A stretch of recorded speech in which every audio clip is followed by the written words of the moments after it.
All right, what's up, everybody? It's Sam here with the CTG podcast. I figured I want to do a little podcast concerning coaching versus instructing. One of the topics that I hear brought up a bunch, and basically what steers people away or to certain people as far as a coach or instructor. Today, I wanted to bring on my buddy Rob Epifania. I have here. Rob's a guy that I've taught with before, and we think very similarly. So, Rob, go ahead, say hi. I want to let you introduce yourself to the people.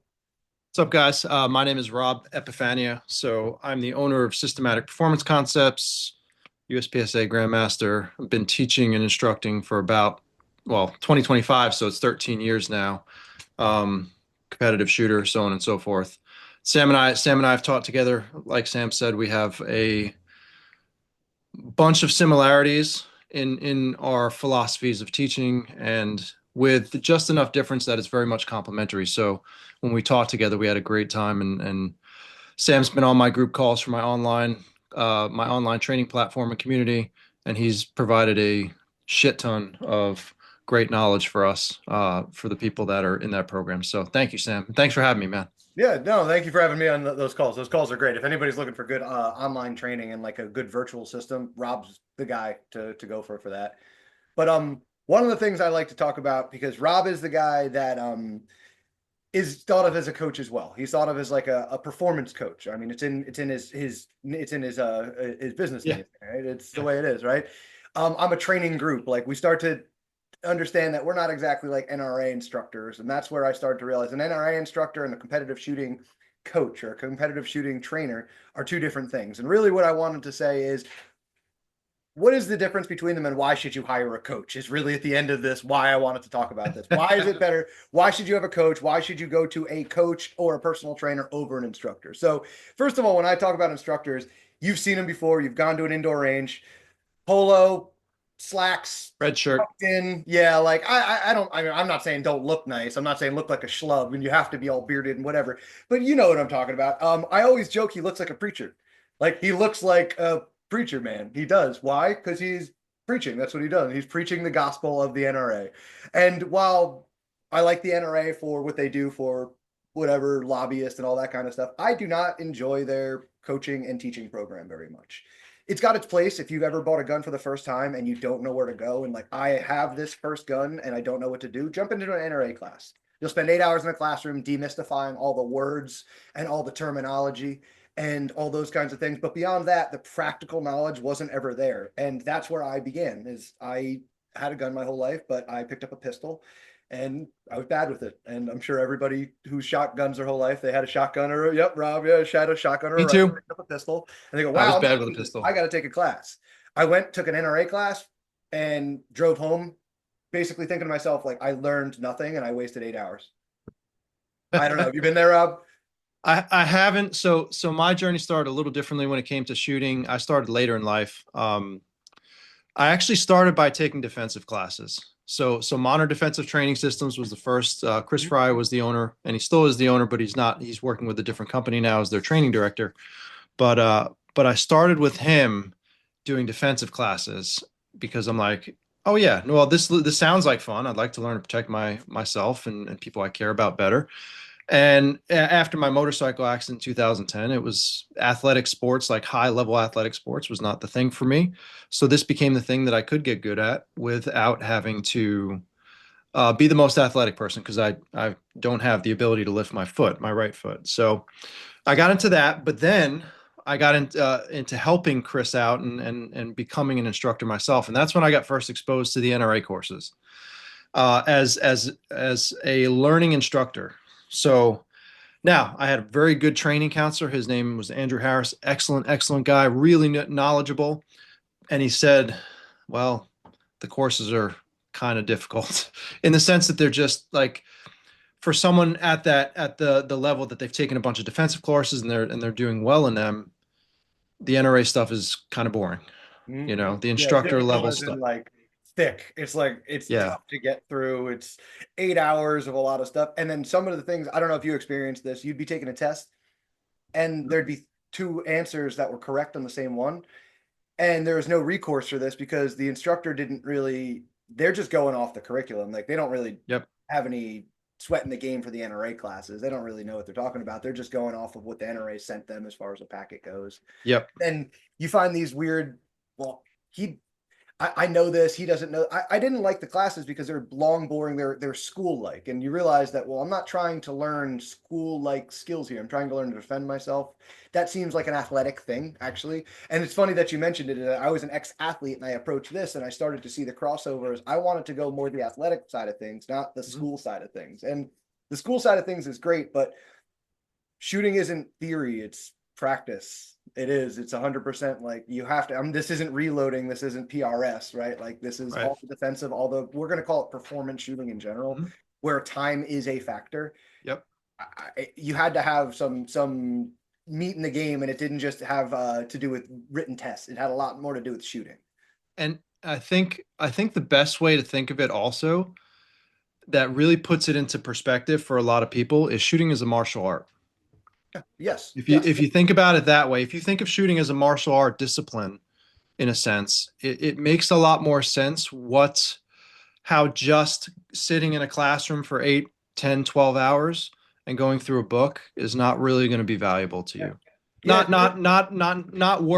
Not worth the time invested, I should say. Yeah, There's some value in it, but just not enough. It's not useless. If you're going to do nothing or do that, do that. But you know, Agree. that, hey, this is a game like USPSA. We talk about efficiency. I Yeah. want as much value out of the time I put in, and I found that yeah, classroom time for 8 hours isn't it. Generally speaking, shooting kind of a good example is like you said, martial arts is yeah. I know guys who know every single strike and hit and all these things because they watch MMA.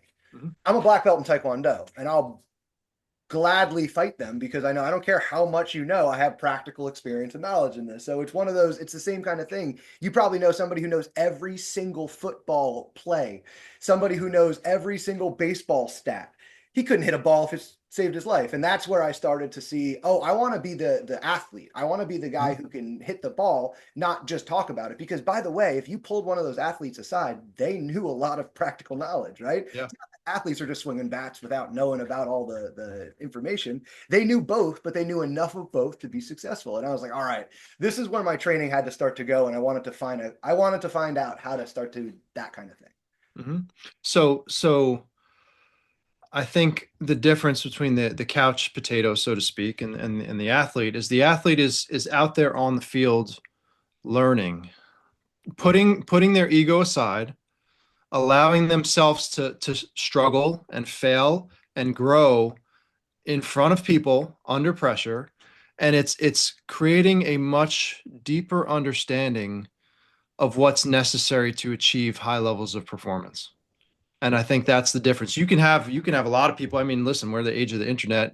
You post something. I can't tell you how many times I posted a video of my reloads, and someone was saying I didn't keep my eyes on the threat. Like, who okay, why don't you can you please show me a video of you doing it at the same speed better than I do? Yes. And there are not many people that can do that. Like, and that's not being arrogant or anything like that. Like because I say the same thing. It's like it's just I have something. Just because you don't understand what I'm doing Right. doesn't have any it doesn't have any weight in this argument. And then you start to talk about that guy is, oh, you took your eyes off the threat, and you just, I always, for fun, I always like to click that icon and you go in and it's just an overweight dad of 3 from Missouri. And it's like, and whatever, I'm not talking that, I'm not making fun of anybody's body styles, whatever. I'm not meaning it to be No. like that. But my joke is then as yourself, you're a professional shooter. You've probably coached some guys who have operated before.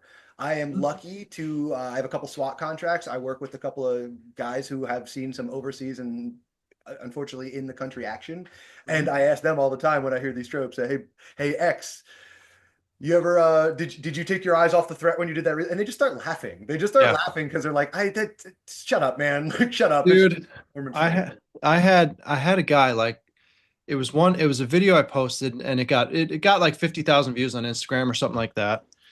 And this guy was going back and forth with me, like, I'm like, and I'm always, guys, anybody who hears this, I'm always going to try to be nice, share, like, not disrespect you or be mean to you. But, like, this guy was just going. And I said the same thing. I said, send me a video. So this guy, he did take a video and he sent me a video.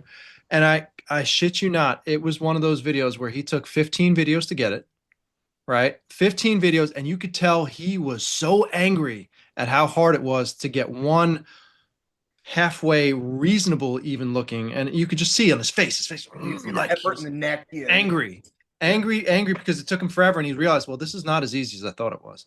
Yep. So I kind of laughed at that one, and Yep. and and that was I still have that one somewhere Yeah. And it's stashed funny away in one of because my phones. you have that same frustration. I have it. I see Tim Herron gets frustrated online the same way. Where like we have as professionals, instructors, like somebody who's been there. I don't even want to say instructor as a professional coach. Somebody Yep. who's been there who not only has been there from the student side, is there on the practical side. I compete.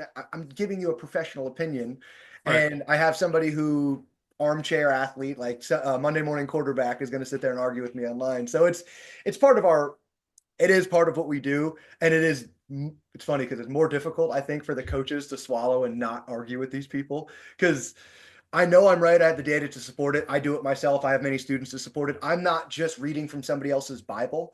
And because of that, I feel pretty strongly about it. But that said, the internet's gonna internet, right? I think that also kind of gives you an insight more into what a coach actually is too. A coach versus an instructor. The goal, so in that situation, right? I didn't like really beat the guy up.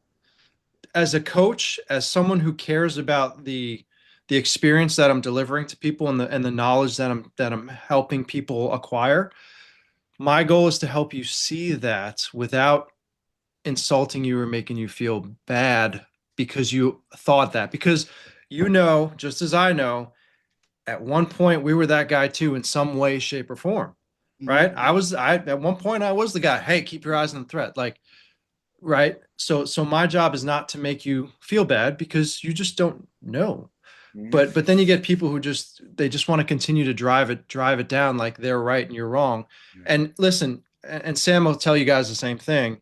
Anything that we teach you guys, anything we show you guys is just our experience. Correct. Our job is to know as many different methods to help you guys, but not all of the methods that we show you are going to be the right one for you. And our job as a coach is to recognize that Mhm. and be able to adjust to your specific situation. Mhm. And I think you would agree with me on that, Oh yeah. Sam. Oh yeah, and the big thing you're saying there is a huge differentiation for me between a coach and an instructor is the ability to have been there before, been able to like come down to the level you're at and be able to dice it up and talk to you from multiple different angles at it, not be like, this is the right answer because I said so. Mhm. Most of the time, that frustration comes from not having a an actual back. Like when I argue with somebody, one of these instructors, it comes down Ego. to, well, that's because that's what I was taught, or that's what my commanding officer used to yell at me. And I'm like, oh, okay. So you have like an emotional attachment to this. It doesn't have any value. It doesn't have any data behind it. And mostly what we do, especially in this world, it's so data driven that if you have emotional attachments to the stuff you're teaching, right away I start to go, oh, oh, oh, oh, oh, oh. Emotion doesn't make your hit factor better. What you Yeah. think doesn't help us in here. It's not quantifiable. It's not something we can measure. So I just don't care about how you feel or how you think. That's kind of what's nice about the modern day coaching that is popping up and the modern day performance coaching that I think is popping up. The instructors of old, like going back to what I was saying, I left an 8-hour basic pistol class going, well, I didn't really learn anything. They just made us shoot a qual at the end of it and take a test to say, here's your card. And I'm like, all right, well, what's next? Mhm. Well, the NRA instructor was next. So I was like, obviously that one's going to be the good one then, right? I did the bad one. This is going to be the good one. This is You 2 days. just teach the course. It was just 2 days of the same thing. They made you sit Yep. instead of 8 hours. It was 16 hours. The test Yep. was longer. The qual was longer. Nothing was Costs more money. yeah, nothing was more difficult. Nothing was higher. And in fact, none of the what the instructor was teaching us, because he was instructing us how to be an instructor. Mhm. He wasn't teaching it from any experience that he's taught. He's just reading from the NRA. This is how you do it. And when you'd answer a question, he'd go, let's go to the rule book. NRA says do this, move on. He didn't really have a experience for, oh, the way I do it is because of this, because I have experienced this. I did it this way. I did it that way. And that started to bother me because I could buy the NRA material too. And I did. So my next logical step was like, fine, I'll just do this. And I bought the NRA material, and God, was that unfulfilling. And Oh man, I yeah, can't tell you. I taught like 8 NRA classes, like full 15-person classroom. You want biggest headache nightmare classes I've ever I've taught. taught zero. Don't. It's just it was Well, so I got it and to get insurance. it And was ramping my way in. yeah. So that was it. I was working at an indoor range. Mhm. That's all that was available. These indoor ranges at Jersey. I found this and I went to an outdoor range and I tried to do outdoor NRA stuff and it didn't work. And I like just ramp my way in that way. And you start to realize very quickly that really the NRA stuff could have been skipped over. I could have jumped right over it and found who I found immediately was a coach. The first guy I found was a SWAT teacher. And when I went to him, instead of, I was basically, I was at one of those indoor Jersey ranges and I found the head of training. And I explained to him, I was like, hey, I don't want to take one of these stupid NRA classes. And that's all you have listed. I want to give you guys money to make me a better shooter. And I do not want to sit in a classroom for 8 hours. And he kind of smiled and he was like, I know what you want. I get it. So he was a vet. He was a police officer who had seen a lot of stuff. He was a first responder in 9/11. His name was Bill Fearon. He's actually received a lot of medals for all this stuff. He's since died of brain cancer from being a first responder. Wow. Great, one of the best guys I ever met. I fully credit him, by the way, for me being me right now, because he's the one who went, oh, you don't want that classroom? Come here. We spent 3.5 hours out of his own time teaching me how to go from like standing to kneeling to prone. We were at an indoor range. But because he was the head of training, he was like, you shut up, you leave us alone. And we were like laying in the port over to the side and we were doing stuff we weren't allowed to do. And my eyes got this big. And I was like, oh my God, you could do all this stuff. You could shoot fast and accurate. You could do all this stuff. He met me at an outdoor range. It kind of turned into, I accidentally at that outdoor range bumped into people who were shooting 3-gun. And because Bill taught me indoor, brought me outdoor, I bumped into those 3-gunners. That's what led me into competition shooting. And that's why I am me today. So it was like, it really did take somebody who didn't want to sit there for 8 hours and listen to instructor stuff. He wanted to bring me onto the range, see like, show me where you're at. All right, no, why don't you do this, tweak this, do this, try this. And then when I asked the question why, he'd go, oh, well, when I was in Afghanistan, when I was shooting from behind my squad car, whatever, he had an answer for it. And I went, oh man, this is so much better. And that like led me into my first coaching experience. Like I saw the differentiation and I was like, that's the guy. That's who I'd like to be. I want to be this kind of person. So when I did, so the NRA courses are what they are. However, my training counselor was good. Like he was like one of the coaches that you would describe. And that, again, this is not saying all NRA instructors. No, they're not mutually exclusive. I still have my NRA. I still have my NRA instructor. So do I. They're there. Like I have to for insurance purposes. Me too. They're not mutually exclusive. I understand exactly what you mean. My TC was a great guy. Yeah. School, he had been in a lot of stuff. He taught me a lot of things. He was a cool guy. But all the other instructors, it seems like the counselors were special guys. I like them. They can be. So mine, his name was Andrew Harris. I had originally run into him because he took a class that I was teaching with Chris it was a low light class, and he took that class as a student, and found out about, I was in the process of trying to get my certifications at that point, and that's how Chris hooked me up with him, and he was able to coach me to be a better instructor for sure. Now, every time there was something that the NRA rule book said, you get the guy that reads it, and he didn't agree with it because he would cover his patch. He'd be like, well, the NRA says this, but yes, in reality, so he was a SIG master instructor too. So he had much more real world, that's awesome. He's drawing better quality instruction, so he was the first person like that would tell you. So you have students, right? You have students watch you, or newer instructors, right? What are they doing when they're watching the person shoot? What do you typically see?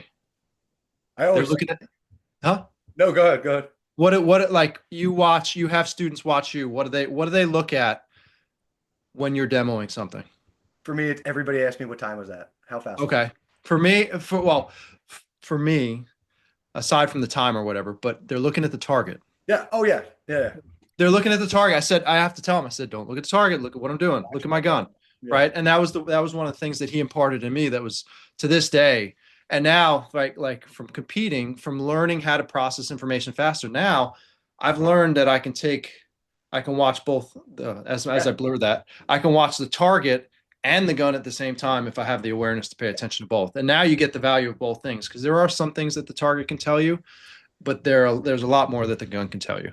So using it together works even better. It's funny you say that because I don't even realize until you mention that how often I say, don't worry about the target, watch my gun. The hole will be where it should be if I do my job. Watch what I do to the gun.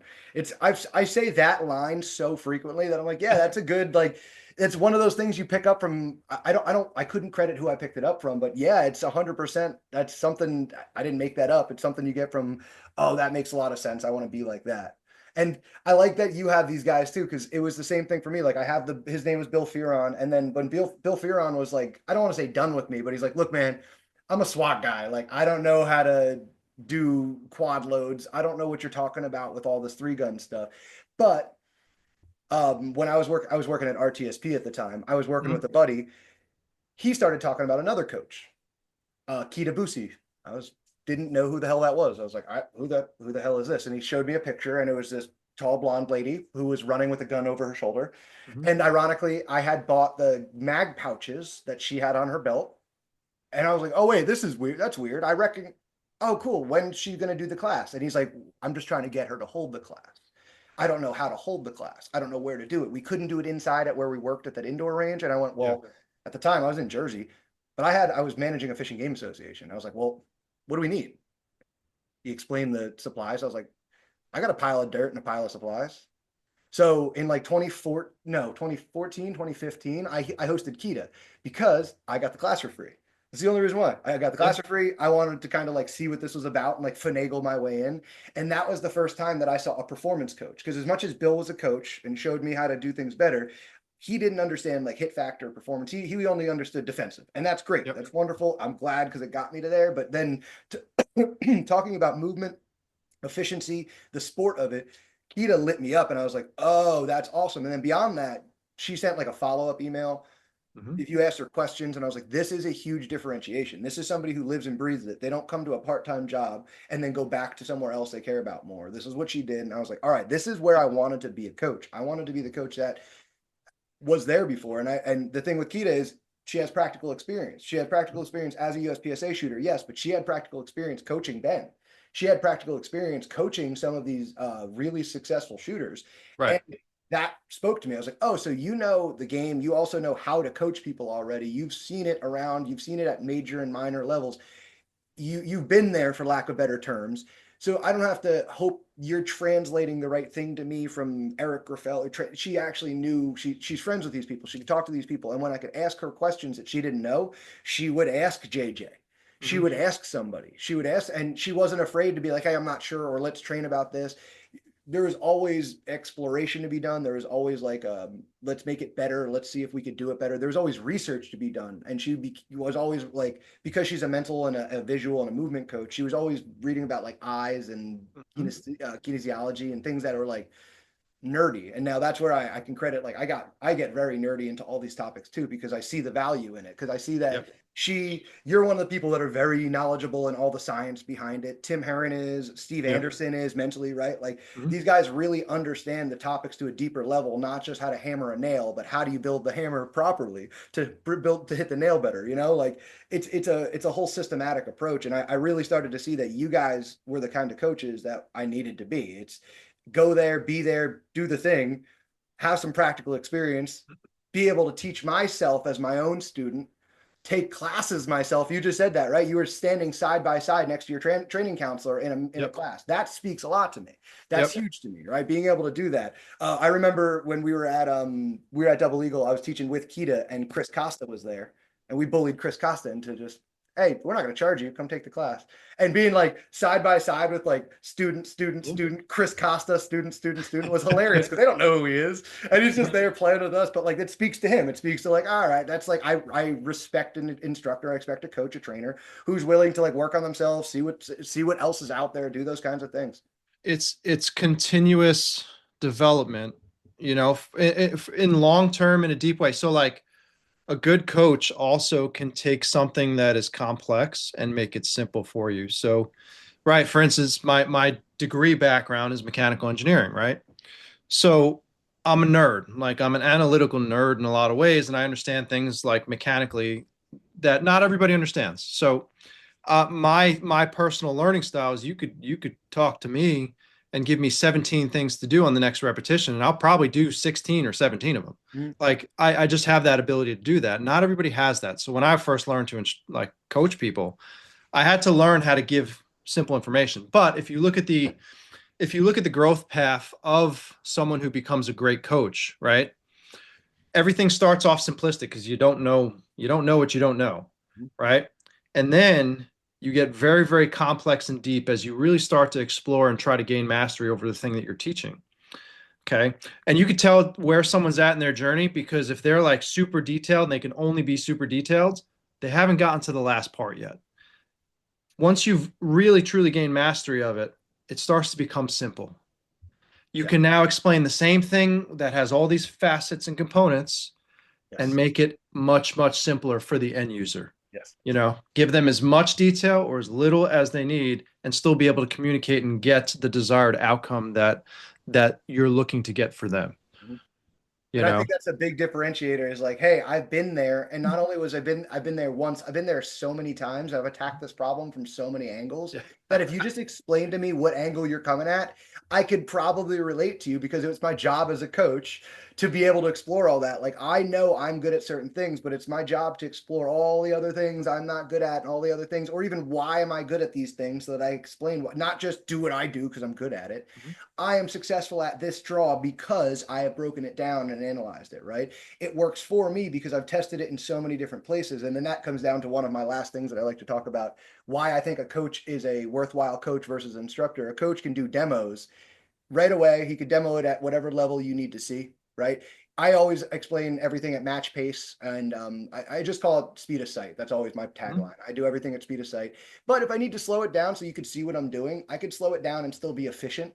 Like I'm not going to shoot pop, pop and a real slow transition to pop, pop. I'll just be able to go boom, boom, boom, boom, rather than pop, pop, pop, pop, right? I'll let Yeah. you see what I'm seeing. Now, also, if I'm shooting at a match pace and I have a mistake, I can show you guys there's a mistake. Mistakes happen. Can Mhm. anybody tell me why that mistake happened? Because I know why it happened, by the way. Yeah. And then there's another learning opportunity. I could basically show you mistakes happen. You can identify mistakes and learn past them. I think that's pretty valuable too. And being able to do these demos for these people is something that differentiates a lot of good instructors from great or good, we'll call it coaches from great coaches. Mhm. That's a huge deal to me. Can you do that again? I didn't understand that. Yeah, no problem. Can you do that? Can you explain how you did? Can you break down this piece of it? Can you? I know this is funny. Can you do it left-handed? Because I've had people who are lefties who like they're seers, not thinkers. Like the learning styles, like they need to see to have it done. Mhm. And while I might need to put it in my left hand and think about it for a second, can you do it? Like I'll figure it out. I've had lefty demos with rifles and things, shotguns especially, because shotguns are weird to quad load and Yep. stuff. So it became interesting that demos are a big reason. And again, the demos are great and all, but really the number one way that I find that coaches should be able to like, this is why it works, matches. Yeah. I think matches, and now this is where we get into the weeds of like a defensive coach. Yep. Um, sure, he might shoot different games, he might shoot IDPA, he might shoot different things, and his experience might be drawn from different experience, like a gunfight or law enforcement or military. But I think just preaching his points and not having any of that previous experience is just as bad as somebody nowadays who is preaching all this performance stuff and doesn't shoot matches because you're studying for a test you've never taken. And I don't know about you, but you could tell me you've studied as much as a doctor. If you don't have your MD, you're not operating on me. Like, if you didn't take the Yeah. test, I don't care how much knowledge you think you have. You need to take the test, man, and you need to find out if you fail or not. And you know, even if you were going to choose not like, okay, let's say that person had all like, there has to be a compelling reason that you have the knowledge that you have. Mhm. You know, like there, like something has to tell that person that you are this person, or you know as much as you know. Because I mean, quite honestly, like especially in the MD situation, Right? neither am Like, I. yeah, Neither am sure I. I've done a lot of studying. I know a lot about like just in this, I'm very nerdy about like eyesight stuff. Yep. Very nerdy about it now. I know a lot of information. I am not an optometrist. Like Mm-mm. I know a shit ton. I have gone to the optometrist, explained to him where my astigmatism is and that I have it in two eyes and had him confirm it. Yeah. Like I was correct. I'm not an idiot, but You're correct one time. I'm not an optometrist, man. I have Right. no idea what the rest of this. I have no idea what I'm talking about. And I You find got you researched on the internet and you found okay, this is what I think it is. Now let me go to the person who actually knows the shit, so I can make sure that it's correct. And now that's where like instructors, we know NRA instructors are NRA instructors. We know the stand and preach instructors aren't great, the red coats as we'll call them. But like even a coach, I find a good coach needs to be able to shoot a match because that's the doctor who took the test. That's the The athlete test, who won the. I don't want to learn from a losing athlete. I want to learn from a winning athlete. Like right? I'm not going to. Well, it's hard in this sport because it's hard to win in this sport. But No, but you want the purpose. What you're trying to say is that you want someone that's continuously testing themselves and learning from those tests, upholding right? standards, especially upholding standards under stress and pressure, Yep. that's a big deal to all of us. And being able to do it consistently, being able to do it, like you said, that guy who was sending you the reloads. Hey, it's not only that I can do it right now, it's that it doesn't take me 15 minutes to squeeze out one, right? Right. I can do this consistently. I have a system that I can actually define how to be successful in this. And then that's what a coach does. He's like, hey, I found success in this, we'll call it this sport. What I did is define all the attributes of the sport. I created a system and I could teach it and I can approach this from any way because I myself became a professional at it through experience, not through research. Now, he probably did a lot of research too, but the experience part is the part that you can't, Well, there's no amount of hours that overcome it. research is nothing without testing, Yeah. right? Yeah, It's just hypothesis. that's why it's theory. It's theory. And You know? theory is great, but hypothesis needs to be tested. Yeah. And the other thing about you know having a great coach is I mean, you think about it this way. People take a class with me, right? And this is the way the class usually goes. I have an idea of what I might want to do in my head. And I like yeah, the course outline might say X, Y, and Z, but I literally walk up to the class and I say, you know, whatever we did this in our class. Yeah. Hey, tell me about yourself. What are you looking to get out of this class? What are you good at? Like, tell me, just let me know about you, right? And we listen. All we do is we listen. And as soon as we hear, you know, a couple of the same common themes, okay, this is what we do. So, like a good, for instance, was Sean Griffith and I taught in North Carolina. We actually Yes. we're supposed to be teaching again in South Carolina in March for anybody Yes. interested in that. Um, and Sean and I talked for 15 minutes before the class the day before. Okay, this is what we're going to do. This is what we think. And I said that to him. We're going to talk. We're going to listen. It was the first class that I've done that didn't start with grip because nobody wanted to start with grip. Everybody's like, "Yeah, my grip is good." Because I asked them, I hear transitions, confirmation, you know, stage planning, movement, whatever. But I heard transitions like 4 times, right, out of the students that were there, or 6 times, the majority. Yeah. I'm like, okay, it sounds like you guys want to do this. Yeah. So we started with transitions, right? And we went through the day. And by the end of the day, like we would give little tidbits to people about recoil control and grip, right? And they listen, right? Because you're not just going through curriculum. You're going like this is what they want to learn. You're delivering that Yeah. first thing. So You now need you're the structure providing of, that like, value. if you want to learn transitions, I will use transitions to teach you grip. Like that's great. That's being a good coach in my mind. That's not being a rigid instructor. You Not have the adaptability. I don't have a curriculum. I have an outline. That's the way I like to put it now. I have an outline of the topics I'd like to cover. I will get to all of them because I need to cover them all to make you a good shooter. But the order that we cover them in is largely personal, largely skill based, and Yep. that's a perfect example. It's like, fine, you don't want to learn, if you don't think you need to learn grip, I will sneak it in through the vehicle of transitions. The best part about that, right, was yeah, we snuck it in during the day because people became curious about it. Day 2, the first couple hours of class was all grip work. Like Okay, let's listen to hilarious. that. You're right But about now yeah. they remember it. Yes. Now hey, I want to learn grip because you guys piqued my interest and we Yes. delivered on the stuff that I wanted first. Now I'm ready to learn. And now they all listened and they all got better faster. I love that approach because you're like, hey, so this is all the stuff you liked, and I was right, wasn't I? Mhm. Why don't we come over here and why don't Well, we? no, they asked for it, dude. That's what I mean. Like They okay, asked for it.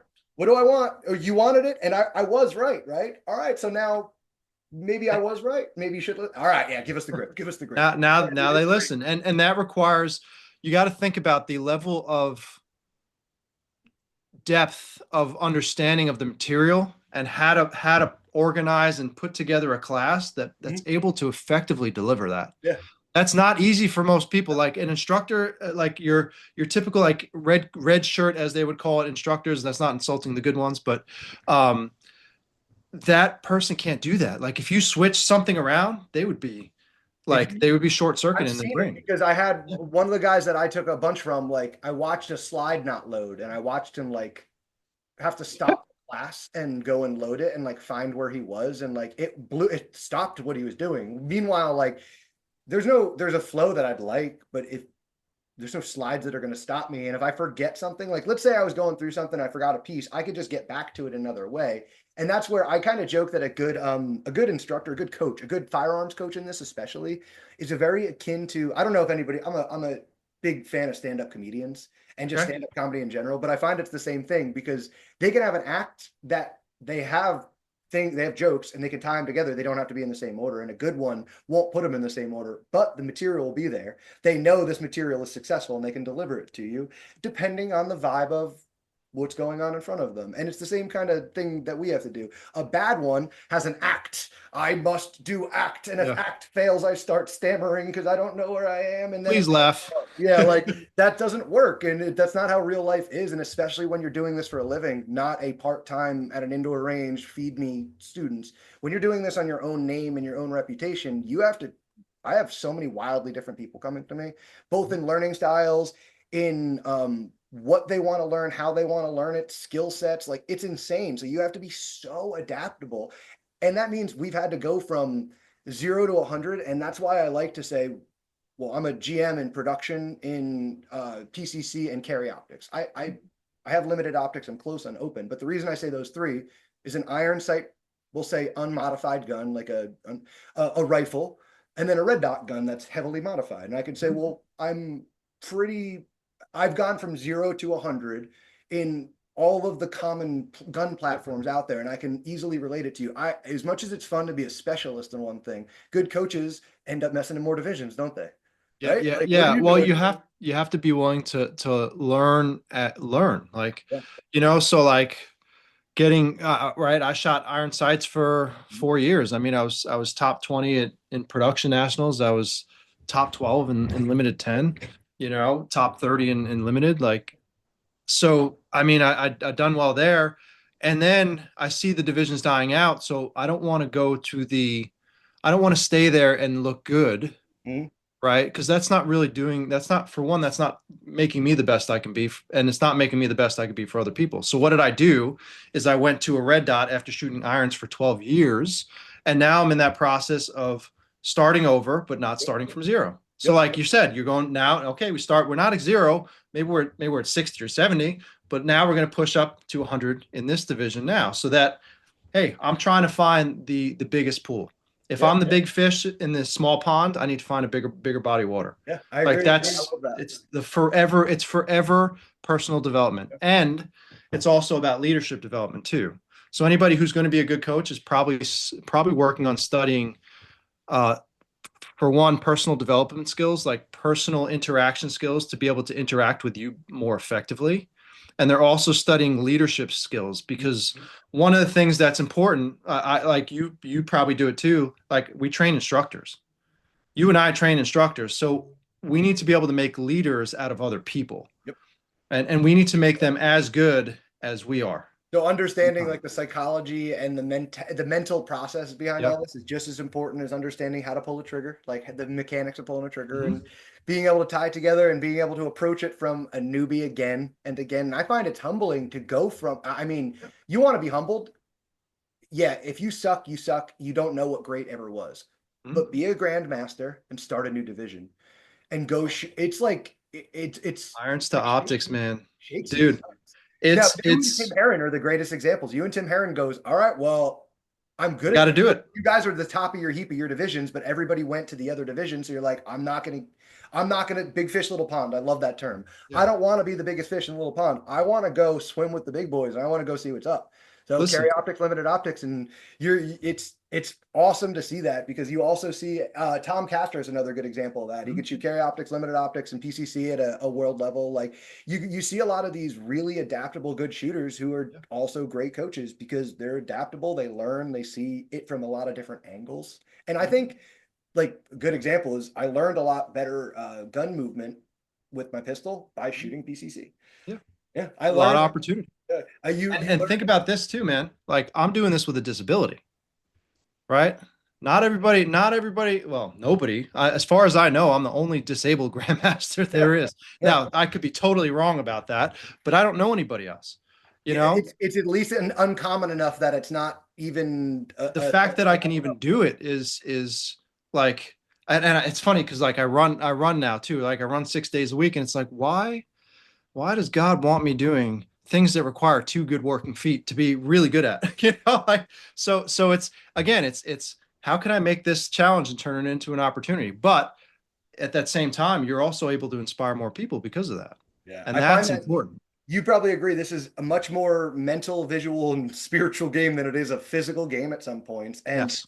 adaptability in the mental game comes with being able to start over, learn as like I need to always, I can't just be top of the heap king shit all the time because that doesn't breed the kind of That doesn't make you the person empathy. you're meant to become.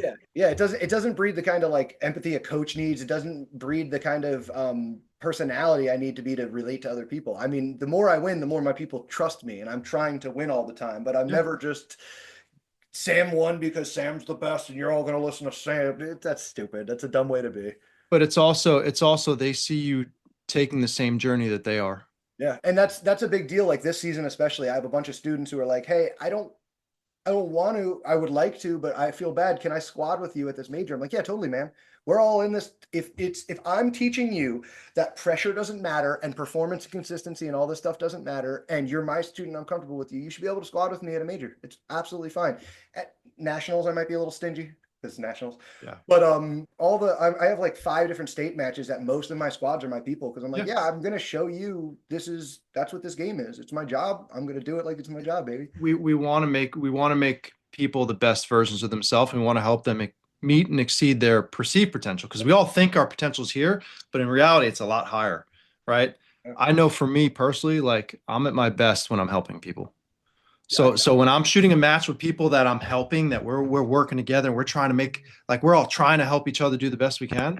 I feel like $1,000,000 and I'm going to shoot well yeah, I agree. just It's because all just positive because you feel mindset. good. Yeah, you positive. It's one of those things. Positive mindset works. Negative or neutral isn't going to maximize yourself. Your self image isn't going to be maximizing your subconscious. Like you could go through Steve Anderson's little triangle there, and you could say, well, yeah, if I feel good, if I'm helping, if I'm in a positive, we will, I will, you will crush this, we will crush this. You're helping yourself as much as you're helping these other people, but you're showing as like a coach, I can my system works. What I do works because, and I can also relate to you at your level right now. I can say, okay, I understand you might not be able to double that swinger like I will, but if I were you, what I would do is just pick a good spot and shoot it. You could start to say, I've been there before. I know how to coach you. I'm not going to say do it my way because my way is the best way. Like that's not going to help, right? Dude, It's fun to start to see this because I like the matches. Now, matches are always such a contentious thing, but locals are so easy to jump into now. I'm not even talking majors. Like I want high level performance coaches. If you're going to be a high level performance coach, you should be at high level performance matches. yeah. But if you're just going to be a good coach, if you want to call your coach a good coach, you should be out there competing once a month. Every local, you could fall into a local match anymore. It's not like it was 10 years ago. Well, and don't forget, like there are different levels. So when I was an instructor and a coach, like I was still helping people at levels even that were higher than me in competition, but it was in relation to the things that I was very good at. So I was able to help them in that way. But like, even if someone was in, let's say, an A class shooter, that doesn't like they can effectively help a D class shooter. Like they can. Oh, It yeah. doesn't it doesn't mean that they're worthless because remember this too, and you'll agree with me here. There's shooting, there's like shooting as a shooter, and then there's being a coach and instructor. Like those are two separate skill set paths. You have to develop both of them. Yes. I was fortunate in the sense that before I became a really good shooter, I became a very good instructor, like a very good coach first. Yeah. That's I that had the that's opportunity to do that. Like I got great, don't get me wrong, like I would shoot a defensive class and I'd be the top one or two performers in the class. Like I shot TPC's Tactical Performance Center's level 2 qual from yeah. concealment and I shot the highest score in the class.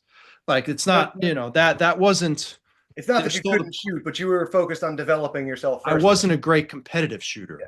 Yeah. because you could draw fast. I could shoot Yeah. one target fast. Like yeah, I had some cop, but I did Yeah. everything that every new shooter does in a competition. I did.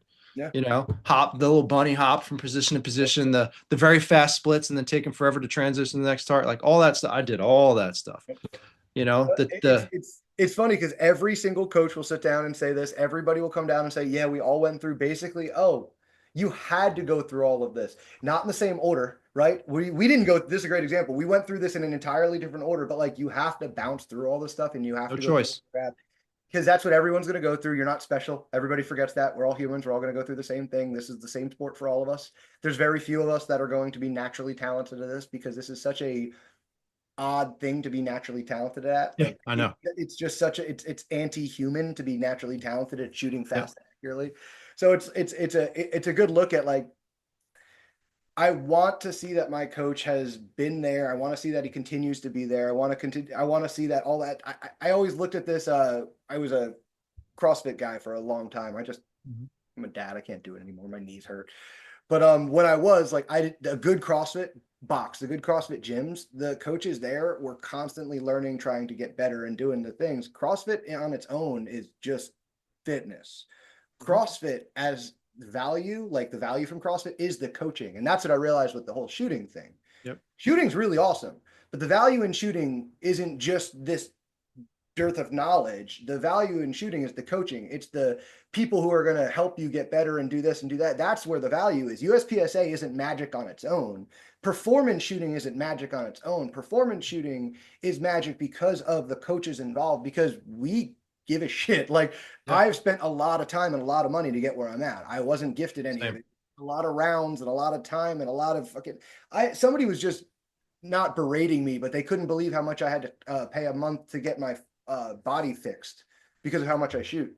Same. My arms are ruined. I have a massage therapist I see twice a month, at least during the season, once a month off season. That like it sucks, but that's I paid a lot of money and a lot of tolls to get to where I'm at. And I want to help you guys not have to take so long to get there. But I had to drag myself through all that broken glass. Like you have to do it.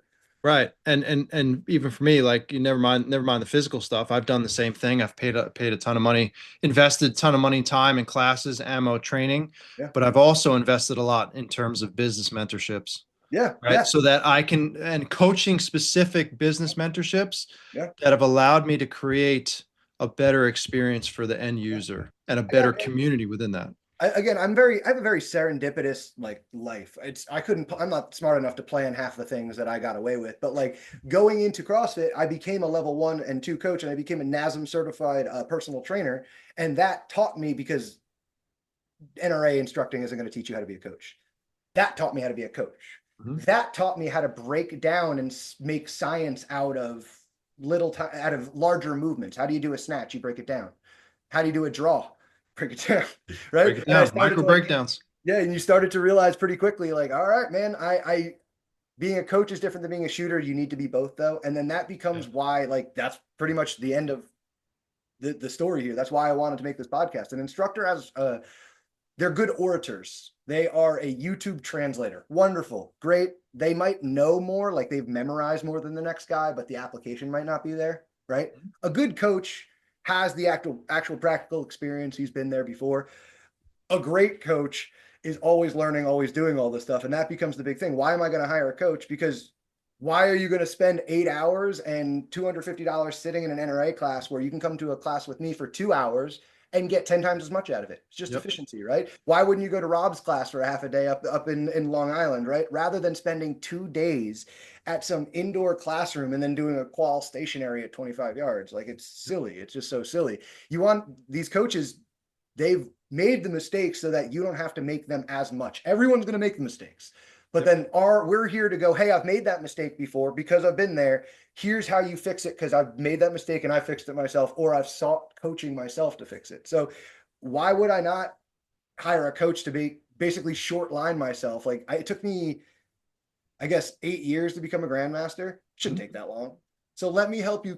Let me help you save Right. a lot time and a lot of ammo. Like, let Rob help you save a lot of time mastering those iron sights that he figured out instead of you just banging your head against the wall. He's probably made the mistakes you are making and will make.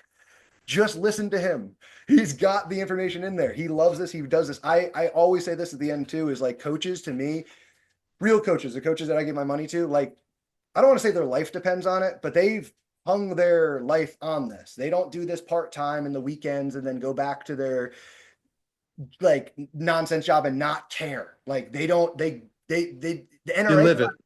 the NRA class, like you just fill out the sheet and it's done. And it Yep. was done. And I don't care about those 12 people ever again. And I don't, because they're not going to come back. They just don't. That's not how NRA works. You're just Mhm. you're basically the Walmart. Whereas, like, even if you're running a business, like if you have a real job and you're running, like you, like running SPC, you Yep. have the accelerator, you have your online community, you have people that talk to you constantly, you have people All day. you are coaching yourself, you're doing all that. It's not just like, I was in the police one time, so I'm going to make part-time money. No, man, I do this because I love it and I love doing it. Like that's I, where a real coach comes in for it comes into it for me. It's like the passion of it. there are a couple things that go along with that, right? I tell people this all the time. Whether you pay me or not, I'm going to help you.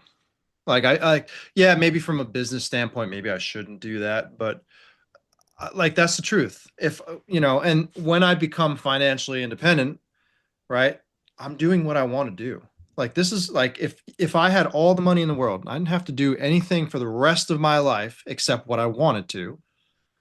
I would be sitting here on this podcast talking about this exact same thing Be talking because about dry I fire. live and Yeah, breathe it. yeah. I'd be That is talking about hit what it is. factor and dry fire and matches and yeah, yeah, Right. yeah, yeah. Meet and exceed our pretend like every day is an opportunity to be a little bit better. So I always say this as far as like progress. A little better every day goes a long way. Yeah. And I if you like can that. continue doing that over and over and over again for years, like you have, right? Like I have, you become this transformed, tremendously different person than you ended up before. And that transcends shooting. That doesn't Yeah, just yeah. That's why only this is so only be a shooting. psychological. I find this is so mental and psychological because what you just said is like, how do you get to grandmaster? A little bit, 1% better than yesterday. 1% better than yesterday. I for, always like for percentage. years. I always use percentages because I'm a numbers guy. I was a machinist. It's how I work. But I always use that because I used to be a big fat kid. I was 100 pounds heavier than I stood. So my whole thing was today I'm just gonna get a little healthier than yesterday. There was no like timeline on it or like had to get there or anything. But it's the mental thing. Can you see that? I don't know if it's going to show up. How can I be 1% better? There it is. That Yeah. is that is a daily alarm at 8:30 a.m. for me. So it's So I funny. have One that of the reminder. guys from I mentioned I train a bunch of like operator types, and one of the tribes I roll with, Sayok Tactical, and the guy who runs that, his name's Tom Kyer. Tom Kyer is very well known for the speech he gave on a podcast. I think it was with Ethan Suplee. You know Ethan Suplee? I don't. He was the big guy in that football movie that got skinny recently. It's the easiest description of him. But I would have and to he's in look the it up. tactical games and shit now. He's a cool guy, but it's an interesting little tidbit. The just the small video is called "Kill Your Clone." If you Googled "Kill Your Clone," I it's see just him. like 1.5 minute speech. That's just like if, and this is coming from. Keep in mind, it's coming from the guys that they fight for a living. So Yeah. his idea was, hey, tomorrow you're going to meet a clone of yourself from 24 hours ago. Did you do anything between here and there to get better that you can beat him? I Will like that. you beat yourself in 24 hours from now? And Mhm. I ate that up and loved that because that's my big thing. It's like, hey, I'm not going to maybe gain a second off my draw, right? I have a pretty good draw, but what can I do to beat Sam in a race tomorrow? What Mhm. did I do today that I could do better tomorrow that I could be better? And that, by the way, is if I don't have coaches thinking like that, I don't want to hire them. So Every day, man. It's every every day. day. So a good thing that I do daily now is I every day I reflect on the previous day. What was good? What were the wins for the day? How can I be better tomorrow? Right? Or how can I be better today? Because I do it in the morning, right? What are the blessings that I had? Right? It could be something very, very grandiose. It could be something very simple, right? Like, hey, I had a great time with my wife. We had a great quality night, right? And then, what am I proud of? Right? What thing can I be proud of so that I continue to build the belief again, so that I come up against myself, I'm a little bit stronger, I'm a little bit mentally tougher, and I'm able to thrive against that person that from yesterday. Yeah, I like this because I never thought like this until USPSA came into my life in a Mhm. serious manner. And over the last like 5 years, this kind of stuff popped up because from the USPSA perspective, that translates directly into this. If you focus on the positive and you build a system of creating the positives, identifying the positives, things go a lot better. It's almost like magic. We call it the mental management system. Yeah, Like it's you're almost gonna like magic. It's you'll the like it. what is it? The red punch buggy effect, right? You think about red punch buggies, you'll see 100 Yep. a day. You think about being upset, you'll be upset. You think about how can I be better and what did I do positively? That's where your brain will rest, and that's how we. Works. That's how coaching, like that's how you have to make people better. And you think about it this way. So this is the analogy I've been using as I've learned more about myself and studied things about myself internally, right? If you look at your goal as the next floor in a house or across a gap, right? That needs a bridge, right? You identify what the next goal is, the next floor, let's say, and then you have the steps. So you have to call out what is the next step that has to happen in order to get there, those micro wins, Mhm. right? And then you have to build the step by celebrating when you do it. If you don't celebrate the wins, the small wins that happen often, That's a shaky step. it becomes a ramp with fucking slime on it. Yep. And you ain't getting up to that next level. You'll have the structure to do it. It's funny because You I'm won't have the smiling step. and like I'm the reason I just like it's like 3 podcasts ago, but I released like my CTG system is because that is I needed to have a system in place to first identify the metrics to be able to say this is good enough, this is Mhm. where I need to go, this is a win, and can I start doing this consistently? Because if you skip past the mental part of this was good enough or I did a good job, you don't know how to get that again, and it becomes this never you're never going to be able to You're never good enough. yeah, never good enough and consistently can't ever do well. So Right. I like this because it is very it starts to get very I was called Pew Pew Guru Uh-huh. for but somebody like thought it was funny because he kept calling me Mr. Miyagi the whole class because that's what this ends up sounding like. But at the end of the day, what did Mr. Miyagi do?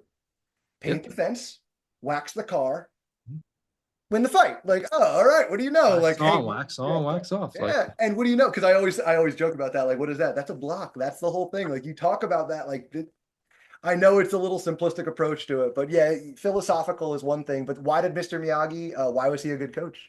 Because he had so much knowledge and experience, and he made it so simple and so positive. mhm. It worked. It And wasn't. he's It wasn't the Russian guys you see online where you touch his shoulder and he knocks somebody like he knocks 12 people over. Yeah. No, no, no. You know, he's this guy's actually been there. So it's an interesting talk, and I love this topic because obviously it's what we do. But I'm glad you came on and were able to discuss this with me because you're one of the coaches that I see out there living living the the like ethos, as they call it. being the coach that I want to be, like you, Tim Herron, Same. Steve Anderson, the guys that are out there, like, hey, I care about my people. I'm getting better. I am contributing positively to the community. You know what I mean? Like, there's a lot to be said about that. So thank you for coming on. Thank you for being a part of all this too, by the way, because this is a weird, we'll say last 5 years as this has gotten all very popular. It's been a weird 5 years. We've been into it for longer than that, but it's been odd. It's going to keep growing, man. But again, I appreciate you, and I appreciate you as a coach too, because you do some exceptional stuff. And any student that I've worked with that's worked with, like your name and Yeah. Tim's name are two of the names that almost always come up as they worked with one of you Yeah. guys Yeah, in the we share a bunch past. of students. Anybody listening, we Yeah. actually just happen to have like probably 6-ish people that we just, and we don't live near each other. Rob's close to me, but he's like 3.5 hours, 4 hours away. Yep. Tim lives in damn New Mexico. Yep. Yeah, and for some reason, I don't know, it's something to do with the way this community and we're smaller the community than we think. That's also why I like doing this instructor versus coach thing. As much as we all know that these coaches are great, we live in this echo chamber of like 20,000 USPSA shooters Mhm. that the algorithm doesn't let you allow, like they don't let you see everybody else still arguing about all the other gun stuff. So I like to put this stuff up so people can see it. Same thing with like the competition get you killed in the street stuff. Like I know better, you know better, but it's kind of surprising that us competitive shooters have this knowledge like almost a secret. And then in 5 more years, they'll be talking about what we were talking about today. And then 10 more years, they'll be talking, you know what I mean? It's like they're And just it comes back to great coaches also make their students self-aware so that the coaches are almost not necessary. yeah. You said Right. something funnier. I'm glad you said that because it reminded me. I joke that we have the worst business model ever. Yeah. I'm going to give you the tools necessary to never need my business. Like that's like me showing up as a carpenter to the house and being like, here's a tool set, and here's all the wood, and here's the stuff, and I'm gonna get out of here.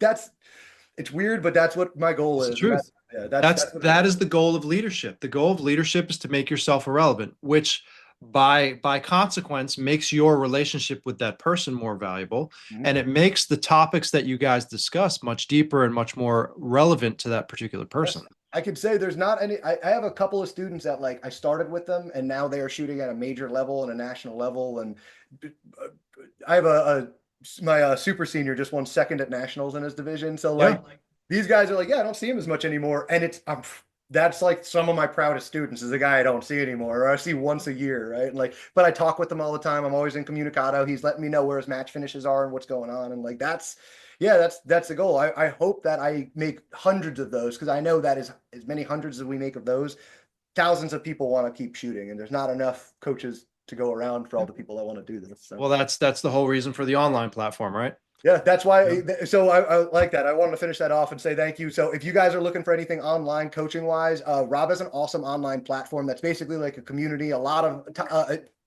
Zoom calls, a lot of content, access to a guy's brain that lives and breathes this kind of stuff. So if you're ever looking for anything online, hit Rob up. We will be doing a combo class. We just haven't locked down a date at Double Legal this year, but check out Rob online. SPC, what is that? Systematic Performance It's Concepts. robepifania.net. Like Oh, that's that's the easy. easiest way to remember. RobEpifania.net.